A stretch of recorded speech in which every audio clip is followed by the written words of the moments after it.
O vídeo já vai começar, mas antes, não se esqueça de se inscrever neste canal e ativar as nossas notificações.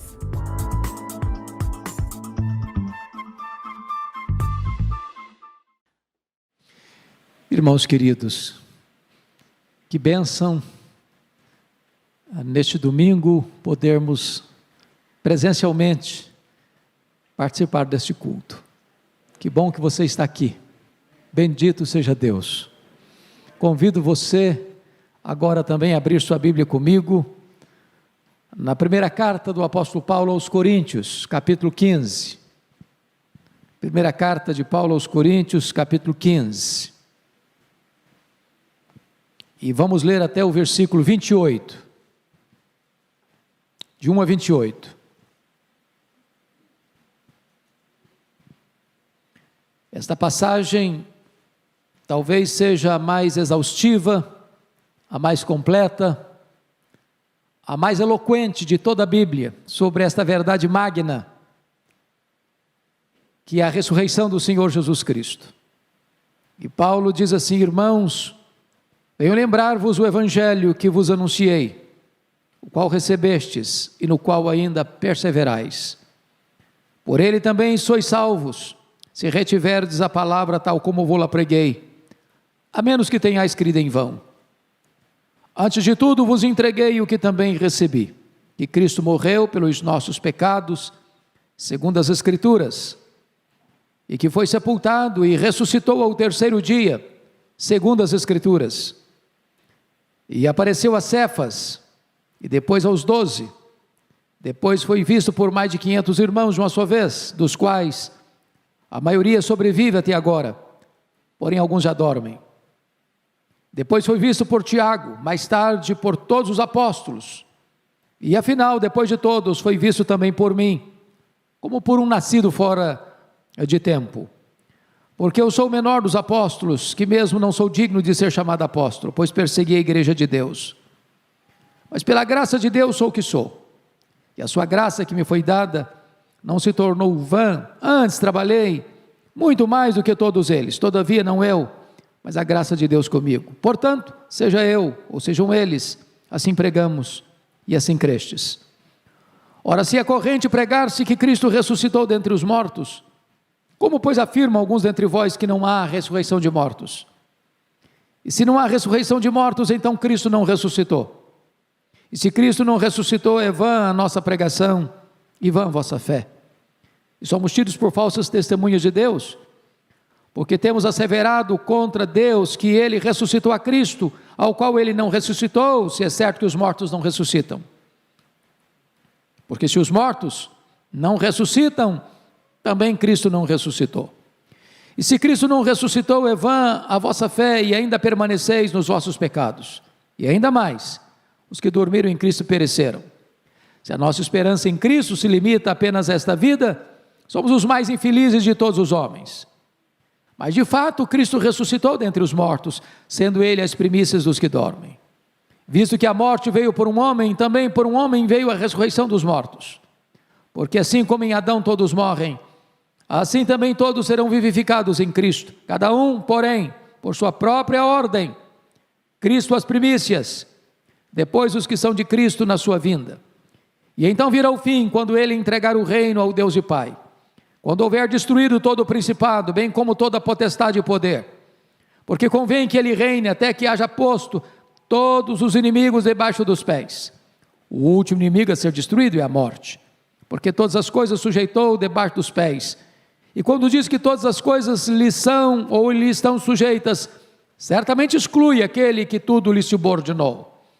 Quando, porém, todas as coisas lhe estejam sujeitas, então o próprio Filho também se sujeitará àquele que todas as coisas lhe sujeitou, para que Deus seja tudo em todos. Amém? Eu peço que você observe comigo 3 versículos que destacarei nesta passagem. O primeiro deles é o verso 3. Antes de tudo vos entreguei o que também recebi, que Cristo morreu pelos nossos pecados, segundo as Escrituras. Verso 4. E que foi sepultado e ressuscitou ao terceiro dia, segundo as Escrituras. E agora, o versículo 23. Cada um, porém, por sua própria ordem, Cristo as primícias, depois os que são de Cristo na sua vinda. Então hoje eu quero falar sobre 3 verdades com vocês. Primeira, Cristo morreu pelos nossos pecados. Segunda, Cristo ressuscitou para a nossa justificação. Terceira, Cristo voltará para a nossa glorificação. Esta é a tônica da nossa meditação nesta manhã. Bom, nós estamos no período chamado Páscoa.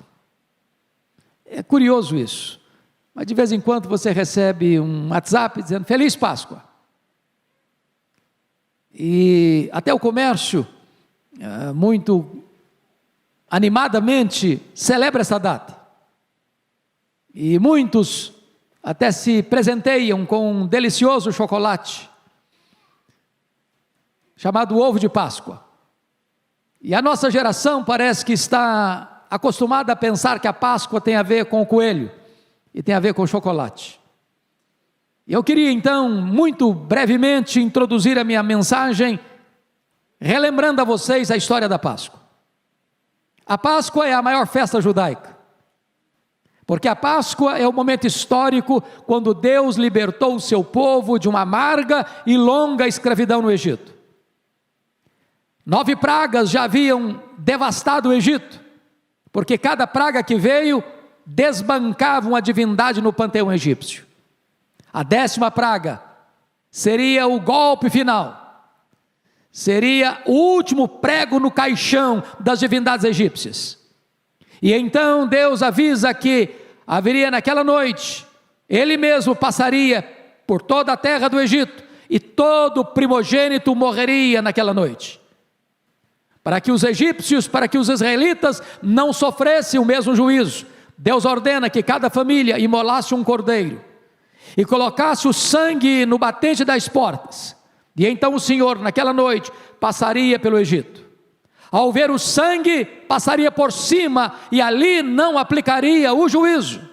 E assim aconteceu. Naquela noite, o Senhor passou por toda a terra do Egito, aplicando o seu golpe final, o seu juízo final, para tirar o seu povo da amarga escravidão do Egito, golpeando a última divindade, o próprio faraó. Os israelitas não foram poupados porque eram melhores. Os israelitas não foram poupados porque eles eram mais virtuosos. A diferença entre a vida e a morte naquela noite era o sangue. É por isso que na língua inglesa a palavra Páscoa, Passover, é passar por cima. Quando Deus viu o sangue, passou por cima e ali não aplicou o juízo. Naquela noite, Israel foi liberto da amarga escravidão no Egito. Meus amados, isso apontava para algo maior. Isso apontava para Cristo. E quando João Batista veio como precursor do Messias, ele olha para Jesus e diz: eis o Cordeiro de Deus que tira o pecado do mundo. O apóstolo Paulo, interpretando esse fato, lá em 1 Coríntios capítulo 5, verso 7, diz que Jesus é o nosso Cordeiro Pascal. O próprio Jesus, que profetizou sua morte, e que agora no cenáculo, naquela semana da paixão, reunido com seus discípulos, pega um pão e parte e diz: esse é o meu corpo que é dado por vós. Depois ele pega o vinho e diz: este cálice é a nova aliança no meu sangue, tomai e bebei dele todos, fazei isto em memória de mim, até que eu retorne para vós. E ali Jesus encerra a Páscoa judaica. A Páscoa judaica foi até ali como sombra de uma realidade que se consuma em Cristo Jesus. Jesus então é o Cordeiro de Deus, Jesus então é o sumo sacerdote, e a partir dali ele varre do altar os animais mortos, e ele mesmo vai verter o seu próprio sangue para a nossa redenção e libertação. Então, eu gostaria de dizer aos meus amados nesta manhã, que a Páscoa judaica se cumpriu em Cristo, e daqui a pouco nós participaremos da mesa do Senhor, da ceia do Senhor, o sacramento que Jesus instituiu, e esta é a Páscoa cristã. Nós temos o Cordeiro Pascal, que é Cristo, o seu sangue foi vertido, e pelo seu sangue nós somos remidos da escravidão, da morte, do pecado e do inferno.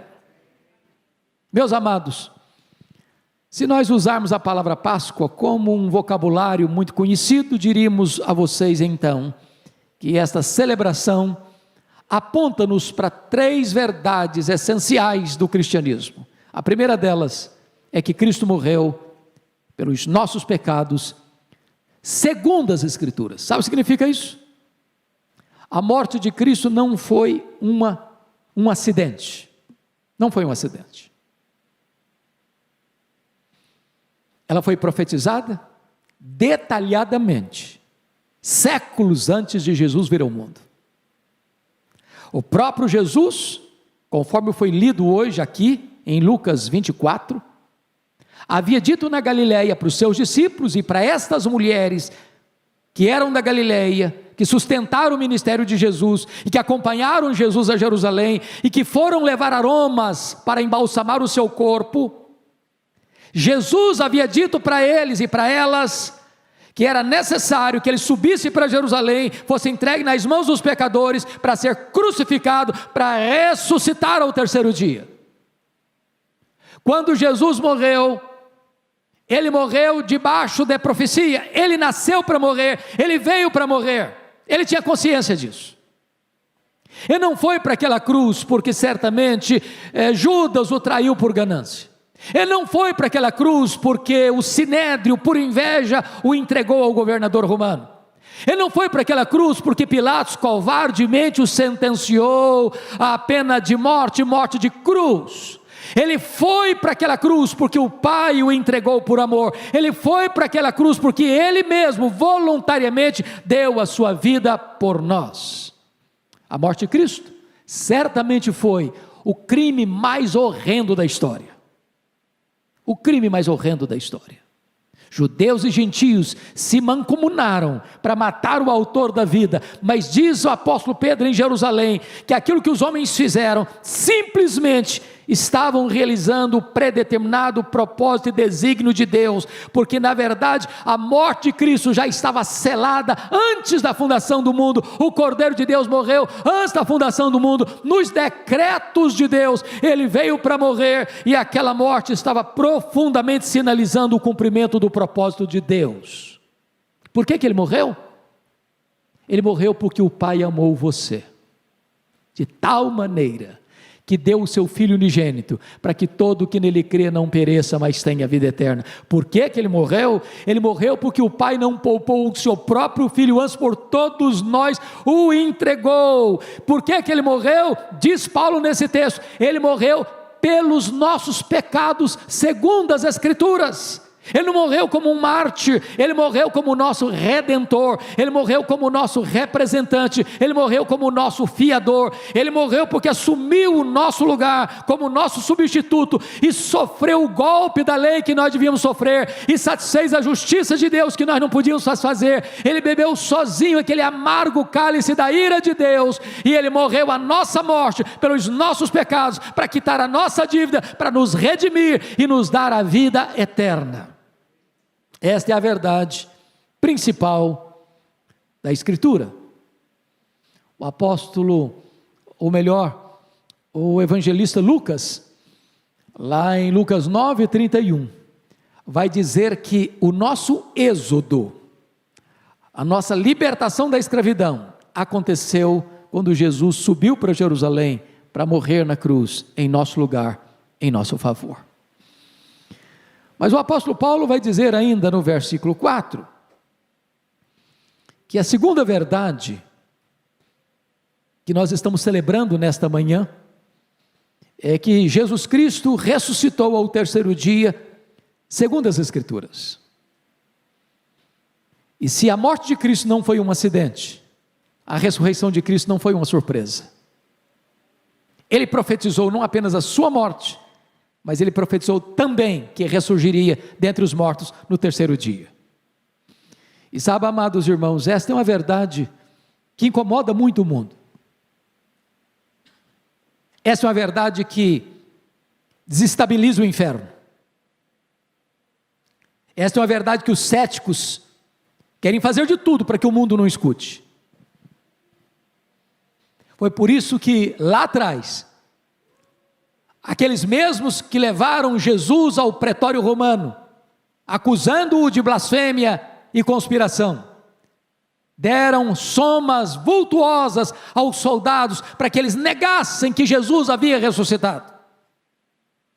Uns dizem que ele nem chegou a morrer, outros dizem que o corpo dele foi roubado pelos discípulos, outros dizem que as mulheres foram no túmulo errado e saíram pregando para o mundo que ele havia ressuscitado. Os céticos ainda hoje odeiam esta verdade. E sabem por que odeiam? Porque odeiam a Cristo. E sabem por que odeiam a Cristo? É porque ele está vivo. Ninguém odeia um morto. Ninguém odeia hoje os faraós do Egito. Ninguém odeia hoje Senaqueribe. Ninguém odeia hoje Nabucodonosor. Ninguém odeia hoje Ciro, Dario o Grande. Ninguém odeia hoje Carlos Magno. Ninguém odeia hoje Alexandre o Grande. Ninguém odeia hoje os Césares de Roma. Por que Jesus é odiado hoje? Porque ele está vivo, porque ele venceu a morte, porque ele está no trono, porque ele é o Rei dos Reis, porque ele é o Senhor dos Senhores, porque ninguém pode deter o seu braço poderoso. Ele está vivo, ele ressuscitou, ele entrou nas entranhas da morte, ele arrancou o aguilhão da morte, ele matou a morte, ele ressurgiu e ele inaugurou a imortalidade. O apóstolo Paulo vai dizer que a verdade da ressurreição de Cristo, historicamente, é incontestável, irrefutável, porque ele ressuscitou e apareceu às mulheres, a Pedro, aos discípulos, a mais de 500 irmãos de uma só vez, a Tiago, a Paulo, a João na ilha de Pátimos. Quando João o vê na sua glória, na sua majestade, cabelos brancos como a neve, olhos como chamas de fogo, as mãos segurando a igreja, os pés como de bronze polido, a sua voz era como voz de muitas águas, da sua boca saiu uma afiada espada de 2 gumes, o seu rosto brilhando como o sol no seu fulgor. Diz a Bíblia que João cai como morto aos seus pés, e o Senhor bota a mão direita sobre ele e diz: não temas, João, eu sou o primeiro e o último, eis que eu estive morto, mas eu estou vivo pelos séculos dos séculos, e tenho as chaves da morte e do inferno. Louvado seja Deus, ele é o Cristo vitorioso, ele é o Cristo vencedor. Essa verdade não é uma verdade lateral, irmãos, não é uma verdade superficial, de forma nenhuma. O apóstolo Paulo argumenta aqui que se Cristo não ressuscitou, então é vã a nossa pregação. Eu estou perdendo meu tempo aqui. Se Cristo não ressuscitou, é vã a vossa fé, vocês estariam perdendo o tempo de vocês aqui. Se Cristo não ressuscitou, diz Paulo, então nós somos falsas testemunhas de Deus. Se Cristo não ressuscitou, então os mortos não ressuscitam. Se Cristo não ressuscitou, ainda permanecemos nos nossos pecados. Se Cristo não ressuscitou, os que dormiram em Cristo pereceram. Se Cristo não ressuscitou, então nós somos os mais infelizes de todos os homens. Mas o brado do apóstolo é este: mas de fato Cristo ressuscitou dentre os mortos, sendo ele as primícias dos que dormem. Ele ressuscitou, ele venceu a morte. Agora você e eu podemos olhar na cara da morte e perguntar: onde está, ó morte, a tua vitória? Onde está, ó morte, o teu aguilhão? Nós podemos bradar com toda a força da nossa alma: tragada foi a morte pela vitória. Temos esperança. Nosso último endereço não é mais o túmulo gelado. A morte não tem mais a última palavra. Nós cremos que Jesus é a ressurreição e a vida, e nós cremos que todo aquele que vive nele e crê não morrerá eternamente, mas já passou da morte para a vida. Esta é a mensagem da esperança que cremos. porque o verso 20 deixa claro isso para nós. Mas de fato Cristo ressuscitou dentre os mortos, sendo Ele as primícias dos que dormem. O que significa isso? Significa que quando um crente morre agora, nós podemos usar um eufemismo, dizendo que ele não morreu, ele está apenas dormindo. E é claro que esta figura de linguagem aponta para duas coisas: que quando um crente morre, ele está dormindo no sentido de que o corpo que foi feito do pó é pó, volta ao pó. Não é a alma que dorme. Nós não cremos nisso. Nós não cremos em aniquilamento, não cremos. Nós não cremos em purgatório, não cremos. Nós não cremos em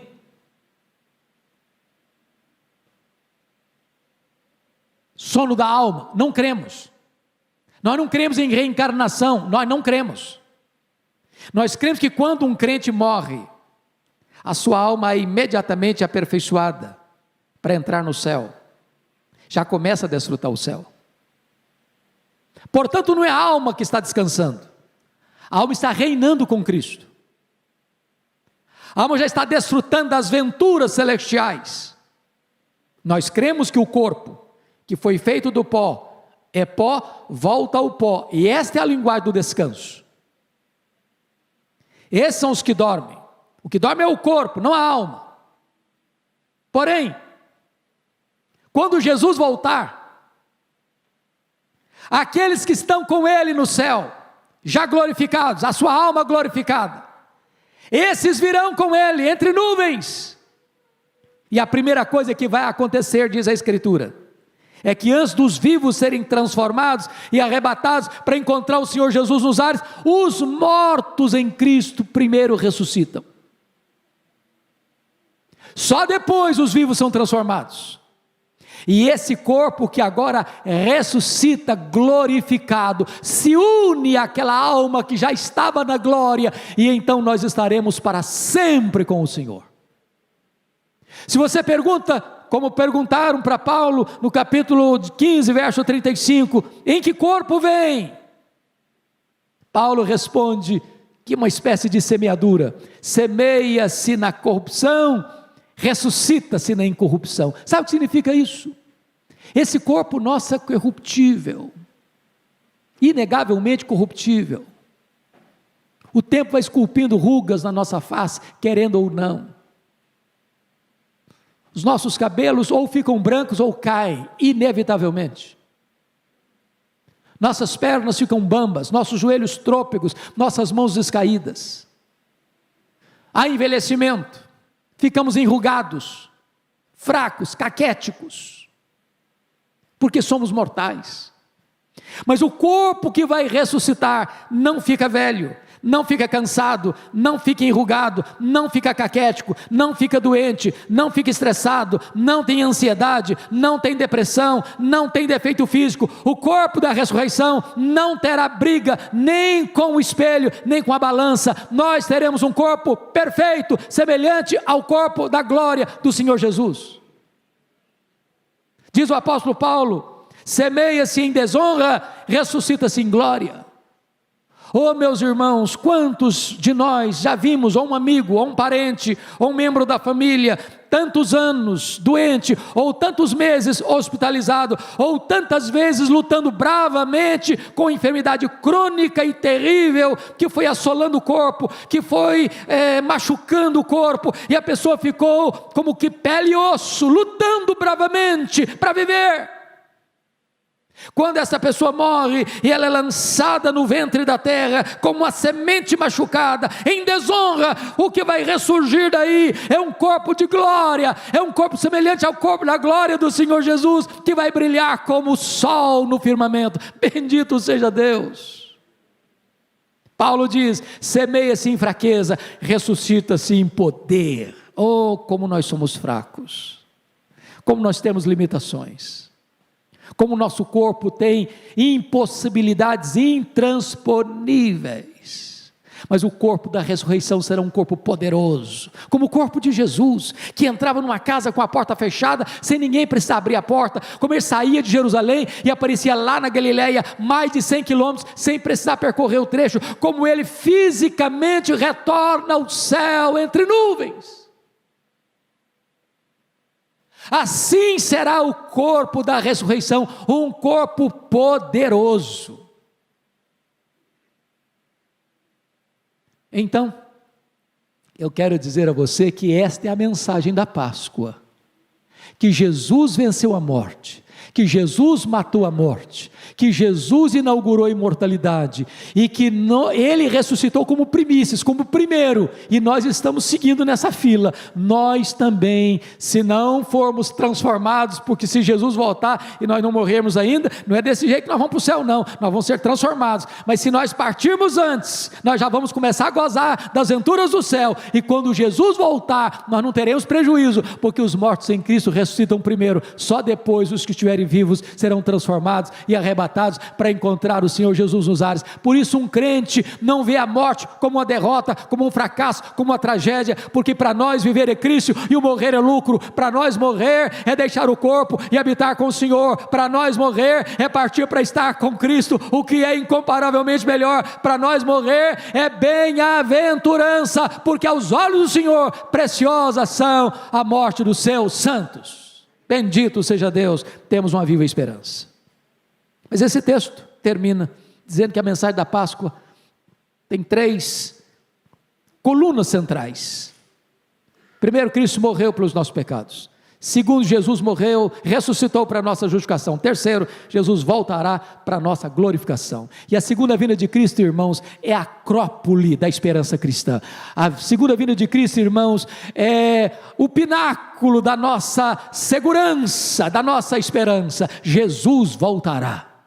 Este mundo que está gemendo, esta terra que está gemendo, os homens que estão desesperados, parece que o mundo sem rumo, as pessoas com inversão de valores, dominando o mundo, a ganância, a violência, a promiscuidade, o mal prevalecendo, a injustiça prevalecendo, as pessoas virando as costas para Deus e blasfemando do nome de Deus e zombando da santidade de Deus, pois, meus amados irmãos, o mal não prevalecerá, a mentira não prevalecerá, o ódio não prevalecerá, o ateísmo não prevalecerá, o pecado não prevalecerá. Deus há de julgar o mundo com justiça e Jesus voltará para estabelecer o seu reino de glória, e Ele há de reinar de céu, de mar a mar, e o seu reino não terá fim. Como Ele voltará? Diz a Bíblia, Ele voltará pessoalmente. Assim como vi subir, assim Ele descerá dos céus. Disse os 2 anjos aos discípulos. Como Ele voltará? Ele voltará visivelmente, todo olho verá, até aqueles que o transpassaram. Como Ele voltará? Ele voltará audivelmente, ao ressoar da trombeta de Deus, ouvida a voz do arcanjo, Ele descerá dos céus, todos ouvirão isso. Como Ele voltará? Ele voltará repentinamente, como abrir e fechar de olhos, como um relâmpago risca os céus do oriente ao ocidente, assim Ele voltará. Como Ele voltará? Ele voltará inesperadamente, vai ser como ladrão de noite, onde as pessoas não estarão esperando, vai ser como nos dias do dilúvio, compravam e vendiam, e casavam e davam em casamento, até que chegou o dilúvio. Assim será a volta do Senhor Jesus, não vai ser num dia óbvio, vai pegar as pessoas de surpresa. Como Ele voltará? Ele voltará inescapavelmente, como mulher grávida tem que dar à luz, precisa dar à luz, aquela criança vai nascer necessariamente, é dessa maneira, ninguém pode mudar essa agenda, ninguém pode alterar esse cronograma, os homens podem negar que Ele voltará, os homens podem duvidar que Ele voltará, mas Ele certamente voltará. A Bíblia diz que Ele vai voltar como? Ele voltará vitoriosamente. Diz o apóstolo Paulo aqui, que Ele vai colocar todos os seus inimigos debaixo dos seus pés. E diz a Bíblia, que ele vai julgar as nações, e ele vai lançar no lago de fogo o anticristo, o falso profeta, o dragão, todos aqueles cujos nomes não estão escritos no livro da vida, e enfim, o último inimigo a ser vencido, a morte. Tudo isso vai ser lançado no lago do fogo. A sua vinda será proposital. Ele vem para derrotar os seus inimigos, ele vem para estabelecer o seu reino de glória, ele vem para reinar com a sua igreja para sempre e sempre e sempre e sempre. Essa é a mensagem da Páscoa. Cristo morreu, Cristo ressuscitou, Cristo voltará. A pergunta para vocês que estão aqui, para você que está aí me assistindo, é esta: você está preparado para este grande encontro com Jesus? A ordem de Deus é: se hoje você ouvir a voz de Deus, não endureça o seu coração, porque hoje é o dia oportuno, hoje é o dia da salvação. Hoje Jesus pode ser o seu advogado, amanhã, certamente, ele será o seu juiz. Curva a sua fronte, vamos orar. Senhor Deus, nós te agradecemos, porque nós temos uma viva esperança. Estamos como que na ponta dos pés, com os olhos fitos nas alturas, na certeza de que o Cristo que morreu, o Cristo que venceu a morte, o Cristo que está no trono, é o Cristo que voltará. Voltará para julgar vivos e mortos, voltará para julgar as nações, voltará para colocar todos os seus inimigos debaixo dos seus pés, voltará para reinar com a sua igreja pelos séculos sem fim. Então, meu Deus, se alguém está nos acompanhando agora, e os irmãos que aqui conosco estão nesse templo, se porventura alguém que ainda não teve uma entrega completa, uma rendição total, de confiar somente no Senhor Jesus Cristo para a sua salvação, que nesta manhã, que nesta hora, o teu Espírito opere milagrosamente a regeneração neste coração, para que haja salvação, para que haja glória ao teu nome, para que a tua igreja celebre com tanta alegria, juntamente com os anjos do céu, por um pecador que se arrepende. Oramos com alegria e com gratidão, pela viva esperança que temos em Cristo Jesus, porque Ele é a nossa verdadeira Páscoa, e a Ele nós rendemos a honra, a glória e o louvor agora e eternamente. Amém.